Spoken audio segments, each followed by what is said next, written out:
Arestado ang isang lalaki dahil sa pagnanakaw umano ng motorsiklo sa Cubao, Quezon City. Itinanggi naman ng suspect ang krimen. Yan ang unang balita ni James Agustin. Walang kawalan 35 anyo sa lalaking nagnakaw umano ng motorsiklo sa barangay Kaunlaran, Cubao, Quezon City kahapon ng umaga. Ayon sa pulisya, 2 bata ang nakapansin na may kinakalikot daw ang sospek sa nakaparadang motorsiklo. Ang hindi alam ng sospek, kilala ng mga bata kung sinong may-ari ng sasakyan. In-inform ng 2 bata yung may-ari ng motor kasi kakilala nila. Then from that point, lumabas ng bahay yung may-ari ng motor. So happy naman, paalis na rin po yung suspect, tangay na po yung motor. Yung biktima natin, nagtawag ng police natin sa area. Meron naman tayong regular na motorcycle patroller sa area.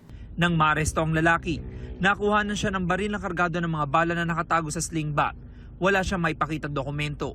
Sa investigasyon, napag-alaman na dayo lang sa lugar ang sospek na residente ng Antipolo. Yung modus ng suspect na to is yung paikot-ikot siya sa area. Pag nakakita siya ng tsansa, may nakapark na motor sa gilid ng kalsada, kakalikutin niya yun hanggang maitakbo niya yung motorcycle. Base sa investigasyon natin, dinadala niya yung mga nakukuha niyang motor sa somewhere in Marikina at Antipolo. Din mula doon, ibinibinta niya. Nakakulong ang sospek sa Cubao Police Station. Itinanggi niya ang krimen. Hindi po totoo yun. Yung baril kuya? Malabo po yun. Wala po akong ganun. Sa record ng pulisya, nakasuhan din ang sospek noong Pebrero sa Antipolo dahil sa pagtangay rin umano sa isang motorsiklo.